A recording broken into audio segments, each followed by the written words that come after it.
আওয়ামী লীগের দামি এমপিদের আশ্রয় প্রশ্রয় দিবেন, অন্যদিকে আওয়ামী লীগের নিষিদ্ধ চাইবেন, এটি কি হতে পারে? বর্তমান অন্তর্বর্তীকালীন সরকারের উপদেষ্টা পরিষদে আওয়ামী লীগের দোসররা রয়েছে। তারা আওয়ামী লীগকে পুনর্বাসিত করতে চাচ্ছে বলে অভিযোগ করেছেন গণ অধিকার পরিষদের সাধারণ সম্পাদক রাশেদ খান।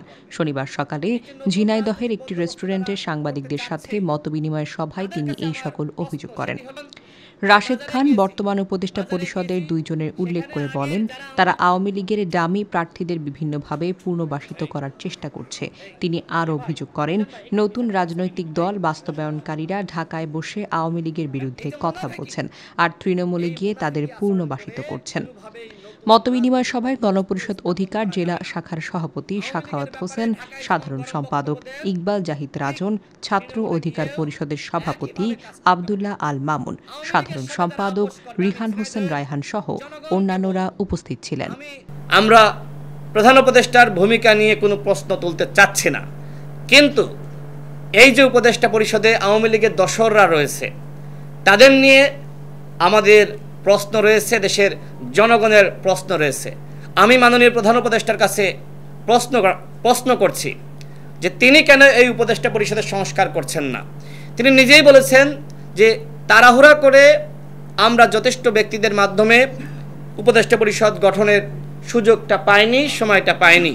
এখন তো সময়টা আছে। দেশের জনগণ সবাই রাষ্ট্র সংস্কার চায়, গণহত্যার বিচার চায়।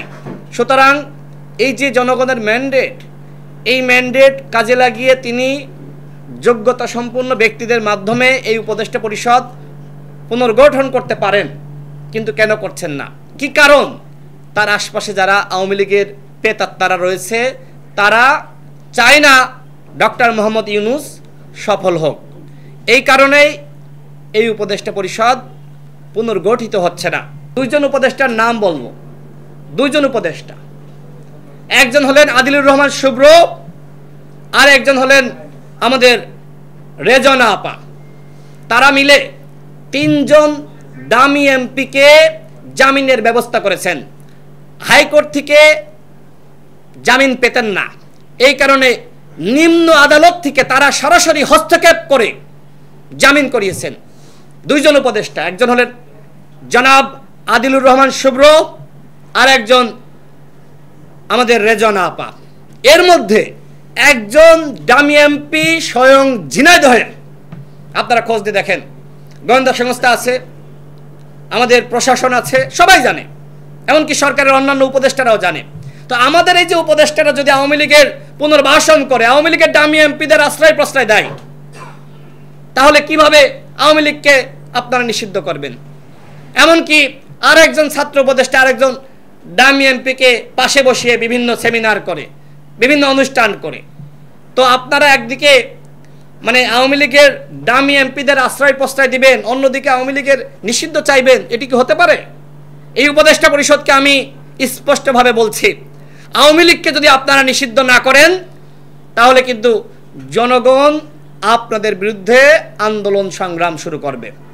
এই যে নতুন রাজনৈতিক বন্দোবস্ত যারা করতে চাচ্ছে, তাদের কাছে আমার প্রশ্ন, সেটি হলো ঢাকায় বসে বসে আওয়ামী লীগকে নিষিদ্ধ করার গরম গরম বক্তব্য দিবেন, আর এই তৃণমূলে গিয়ে আওয়ামী লীগের সহযোগিতায় ফেস্টুন লাগাবেন, আওয়ামী লীগের সহযোগিতায় ত্রাণ বিতরণ করবেন।